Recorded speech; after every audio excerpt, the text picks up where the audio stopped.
Hello, children of the night, and welcome to Terror Nights with the Hanged Empress. Here we do shadow work following the moon.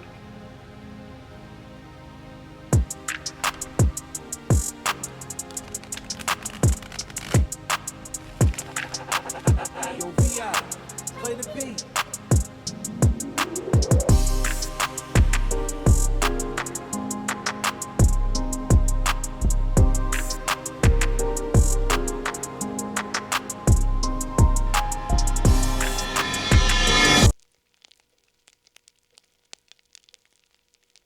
Well, hello, children of the night. We're back in the office for the Sagittarius moon. Doing this entire experience, resetting up the office to the functional state that it once was and utilizing it is really giving me a point in perspective to examine the arrow that did not hit the Viking funeral. I feel like we are following the story arc of the arrow that missed and dove down into the deep of the ocean. It's like trying to go back to a place that you've outgrown. I love the office setup. I love how the camera works so much better and I get a nice full view of everything. But we're closer to the road and traffic. The lighting, the whole experience when I'm filming outside, lighting isn't as hard. At least in the daylight, there's sun. You know, at night I play with candles and get a cool spooky vibe going. That's a good time. I kind of miss that too. But we work when we can. I want to know what went under the table. We have a nice little stack here. Okay, I peeked into that one. What's beneath? I wanted to follow the arrow that went beneath the ocean. And it's the Three of Pentacles.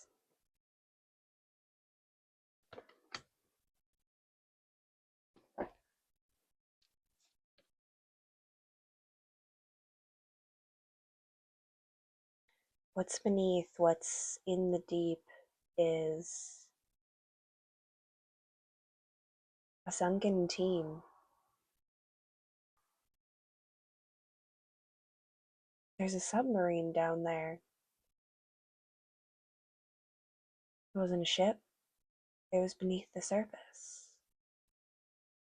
This covert team of explorers has been working way down below.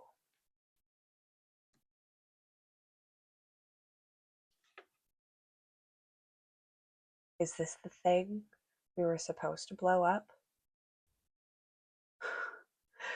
I feel like we were trying to set flame to something out on the surface that was dead and lost and gone, you know, to sink a ship that was a ghost ship that was floating on the surface.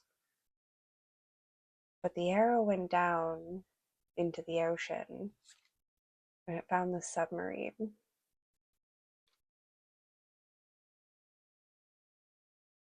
I think it's taking in water. You can feel the blast. I'm just really tapping into what was on the surface here with the High Priestess.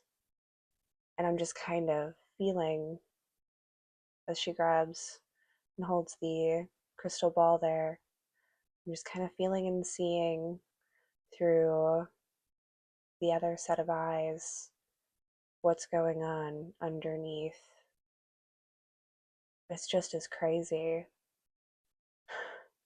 as a ship above the water, probably even more intense because this thing is so far submerged below.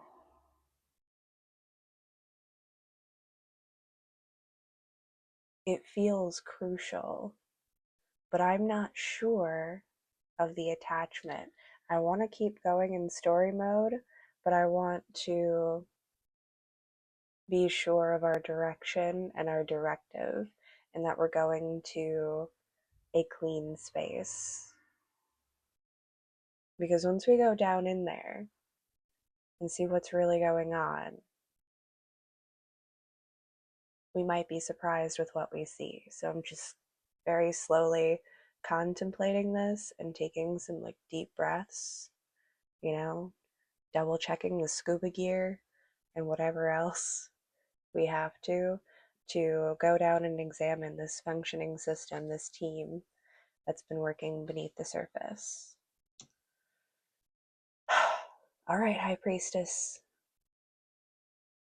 give us your insight and your intuition and your ability to see in the dark. Because down there, it is very dark.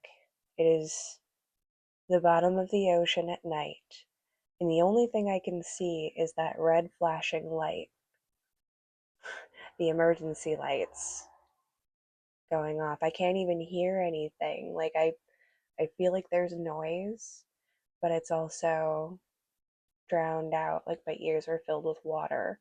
So I can't hear.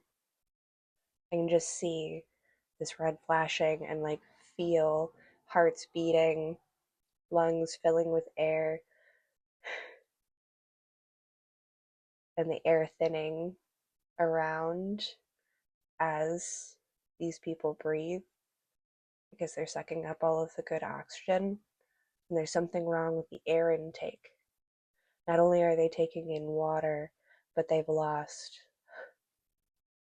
the ability to recycle and recirculate the air beneath. Okay, we're doing all of this without going into it because we're looking in before we get all the way there. Light, shadows, back in the office.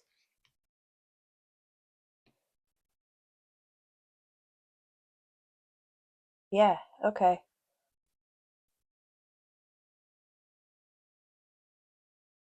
Yeah, I don't know how to take this, Knight. I know you're offering me this cup, but I'm just not sure who I am in this scenario and situation. I can't tell who you are in this scenario and situation because the lights are flashing. It's so dark, and I can hardly hear from how far down below the surface of the ocean we really are. That I want to take the hand of this knight that is offering this cup of love, but I'm afraid to do it out of desperation. You know what I mean? There's somebody offering something, but it's like, do I take it? Is this okay? Is this going to help me get out of here? Or does it mean nothing because we have minutes before we run out of air? Is this a life preserver? Is this an oxygen tank?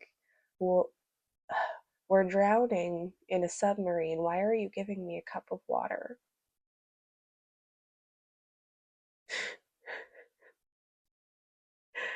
Why are we taking a drink of water? Like, I don't know. Maybe maybe this night is right. Maybe we just need to take a drink. Maybe we just need to sit back and sip our tea, sip on our drink. Um, okay.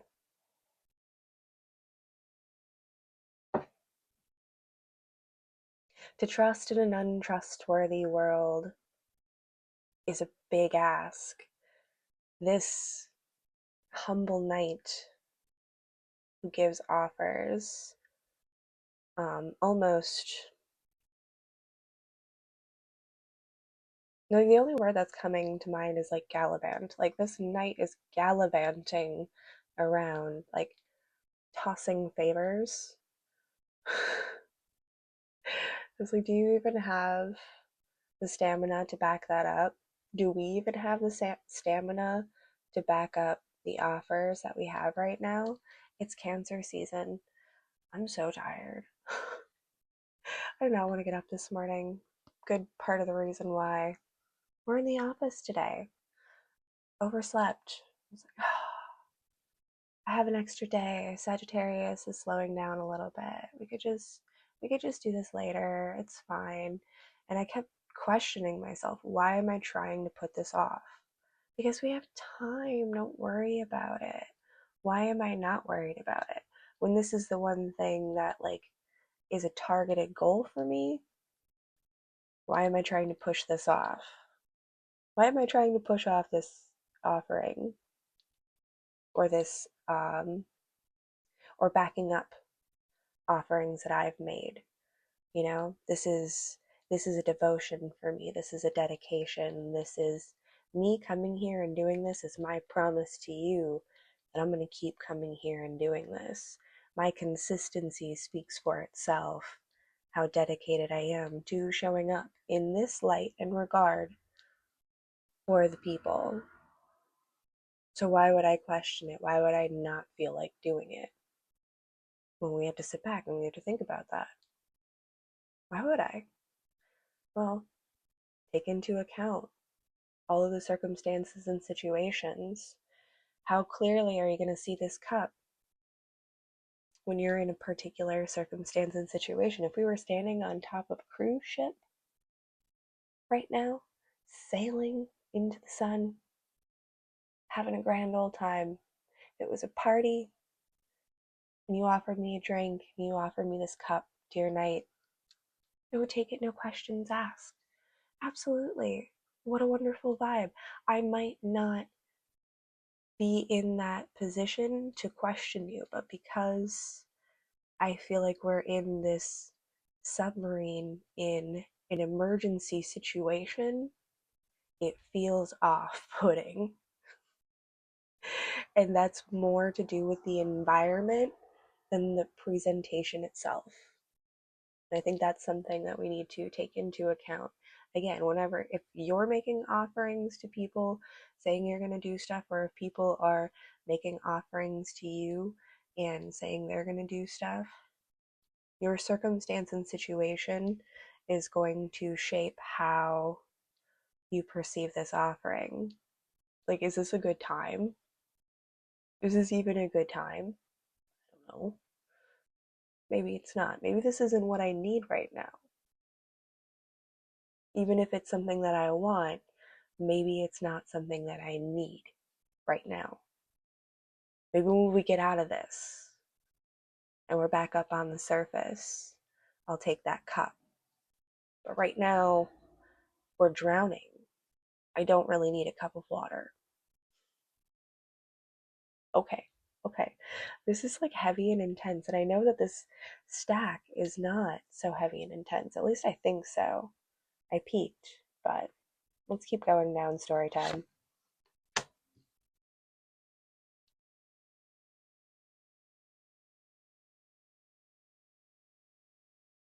Two of Swords. Back and forth, perspective, position, that, the blindfold, feeling it out, rising up over the waters with electric feet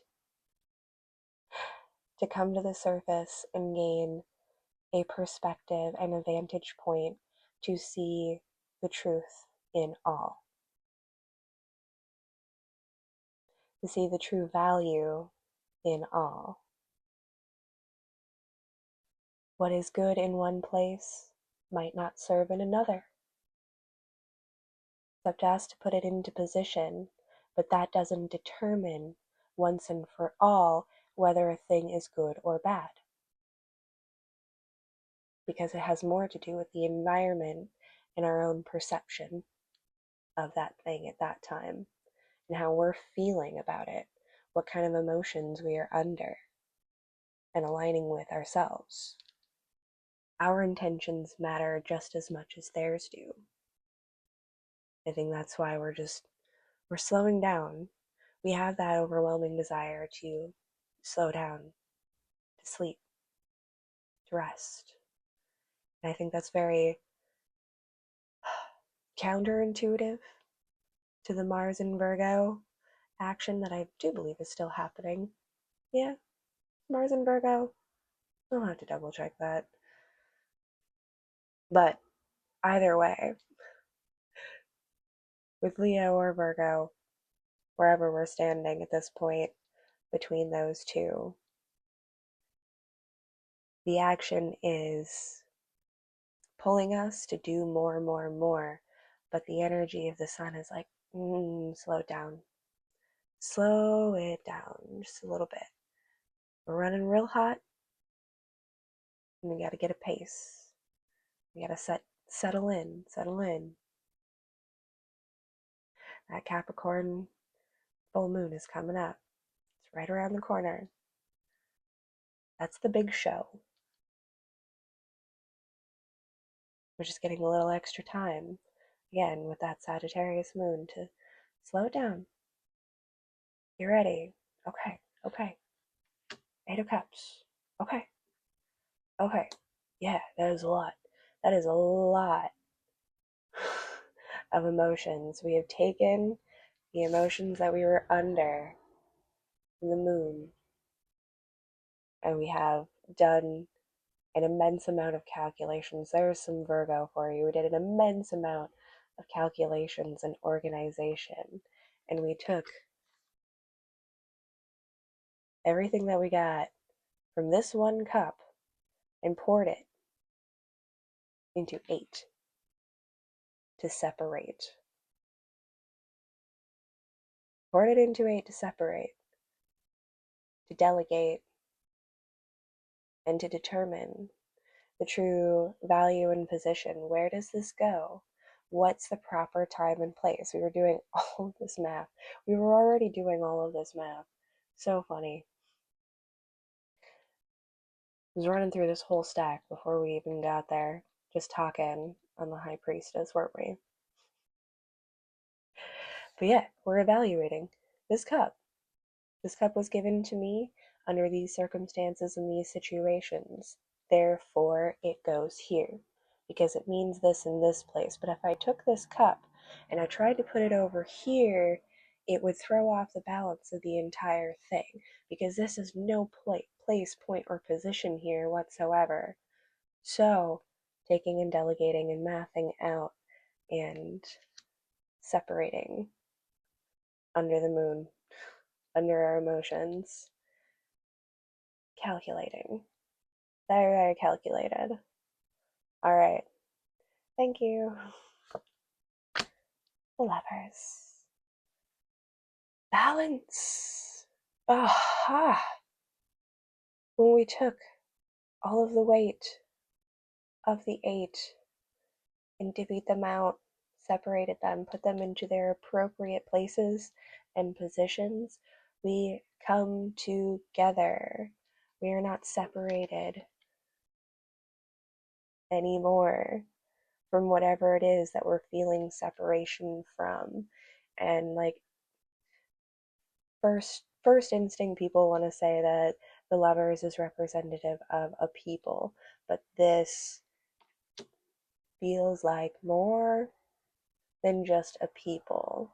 This feels like an interwoven connection of pouring and filtering through everything that we receive.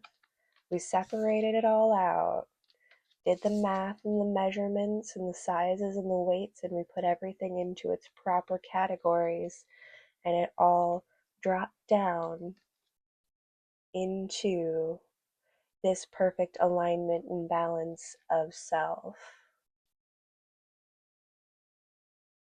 And now our own divine masculine and feminine internally are finally aligned and proper in their proper place because we took our masculinity and we put it where it needed to be. We took our femininity and we put that where it needed to be. And we did the math and the weight and the measurements and of our body size, our body mass index, and what mold we could fill. We did all of that sorted it all out into trying to stay on track here. I know I'm tiring and losing my mind in this crazy spiral of stuff. But we pulled it down into that perfect balance. I just want to do like explain how that's done in practical application, I think, and that's where I get lost because I want you to know everything that I know automatically, but I know you can't just know it unless I say it. Sometimes you can. Sometimes we got a nice little vibe going on, but for the everyone else, what the practical application is something I'm kind of working on in my own personal communication. So, what that would even look like. Like, yeah, you're saying all these fancy words, but what does that even mean? Okay, well, it means that if you walk into a situation or circumstance and you act like a man or you pull out your masculinity, that might not be the proper place for you to be swinging your big dick around, whether you have one or not, right? Maybe that's not appropriate here. Maybe this is a place for a little bit more softness and delegating that masculinity, that strength, that fortitude, and taking no bullshit and putting it where it needs to be in the appropriate circumstance and situation where you need to be firm and you need to be direct and you need to say what's what and do what's what and stay on that line and that level, but also acknowledging all of these more feminine aspects and where they need to go and place in position. But how do you receive that information? What do you do with it? How do you delegate? Okay, going back to the math. Hopefully that was enough with the 21, 21 on the counter. Are you stepping forward? Are you stepping back? Are we stepping together? Do we got this? 1, 2, 1, 2, 2, 1, 2, 1. Four of Wands. Party time. Once we get that work done, there you go. Now we can rest. Now we can relax. Now we can cut loose and have a good time. Why can we do that now? Because we went through all of that. We didn't want to. Gosh, we did not want to get out of bed and do all of that. We were not hoping to be woken up in the middle of the night to hear that a submarine is going down and that we have to rescue it. We were trying to set a funeral pyre for this Viking that we lost in battle, and we ended up blowing up a submarine on accident or on purpose. Still not sure about that, but we had to deal with that. As much as we want to go to sleep and just pretend that it's not happening, like we got to go confront and deal with those issues at some point. And once we do that, once we sort out all of these cycles of representation and however they apply to your life, this is, and you finally come into that balance, this is the opportunity. Now we have good boundaries. Now we have good stable self and balance and a good projection. We're set. Now we can start setting up that stage. Oh, Leo season's right around the corner. We forget about that. Right. It's going to be showtime soon. We're going to have to put on a show. Well, this is how we set the stage. This is how we get aligned with our character. This is how we learn our lines and feel the way that our character wants to feel and express during this time.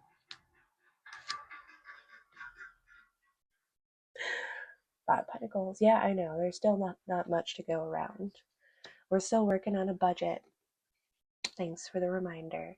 It might be a small party. It might be a very small party.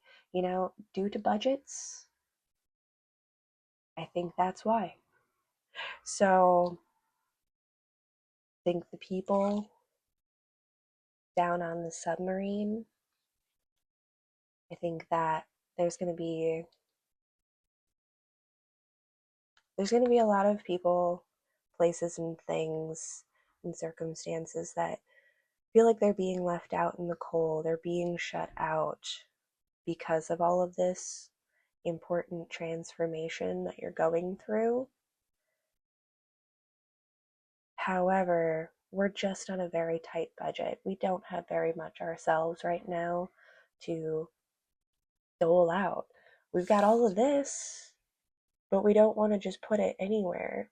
Like, yeah, I got this cup. I know you're thirsty, but I don't think what's in it is going to quench your thirst. So I got to put it over here. Sorry. I'm sorry.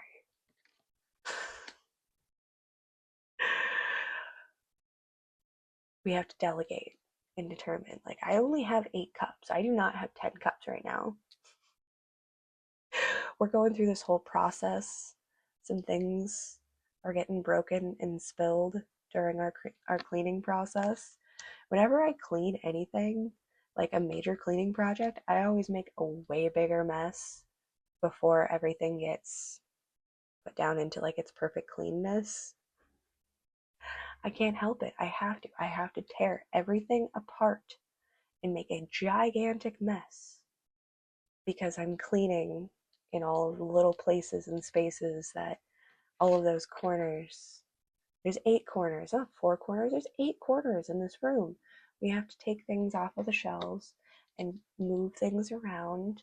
We're going to reorganize, so we have to group and cluster in order to collect. So we have to budget our thucks. We only have so many thucks to give. We only have so much time available to us in a day, and there's a lot of things that we have on our plate. And we're going to use this 8 to delegate our way into a place and a space where we have good lines to follow. They are simple. These are not the 4 walls of solid foundation, but they are a spirited beginning. It is humble, it is meager, it is meek, but it is so happy and so joyous and so aligned and pure in spirit that it doesn't really, it shouldn't matter. I know it feels like it matters, and I'm not saying that it doesn't matter, but at the same time, the most important thing is pulling yourself together and getting that spirit right and getting your energy right for you to get on that stage and perform all of these magic tricks that you said you were going to perform. If you were really going to show up for the people the way that you said you were going to show up for them, then we have to do all of this inner work to get our energy right and aligned so that what we serve and present is the best thing for the best time and circumstance and situation. It's going to come at the exact right time because we had our energy exactly right. So it's not rushing, it's just getting going when we really don't want to go and do these things. But think about it from the alternative perspective. What if somebody offered you a cup of water while you were drowning? Thanks, I guess. It's real nice. What's that gonna do for me here? Right? It's not that you're a bad person, but that was a dumb move to do that, right? You would feel that way if you were in that circumstance and situation. So don't show up that way for others. Simple enough. Simple enough. Project the way that you want to receive. Put that masculine and feminine in its appropriate place. You got to step forward with that masculine and project, present with that energy intact, aligned, and divine in order to take that step back and receive the same kind of interaction and connection that you are trying to make so that you're both giving each other oxygen when you're underwater And so you are giving each other drinks when it is hot and you are thirsty, and we're doing these things at the right time in the right place, because that's what makes something good or evil, is the circumstance and situation. And those, our environment is constantly changing and moving around, so we have to be movable with it. And getting these rudimentary steps in learning this process and memorizing the equations and sorting out our emotions before joining the party is the most important thing. If you have to shut out the cries of others in a particular time and situation, know that it's not because we don't care, it's because we're getting right. Yeah, I know you need me to come out there and pull you in from the cold, but it's not going to do any good for me to run outside in the middle of winter in the snow, wet and naked. Let me towel off like I was in the shower. Let me towel off and put on some clothes to come get you from the outside.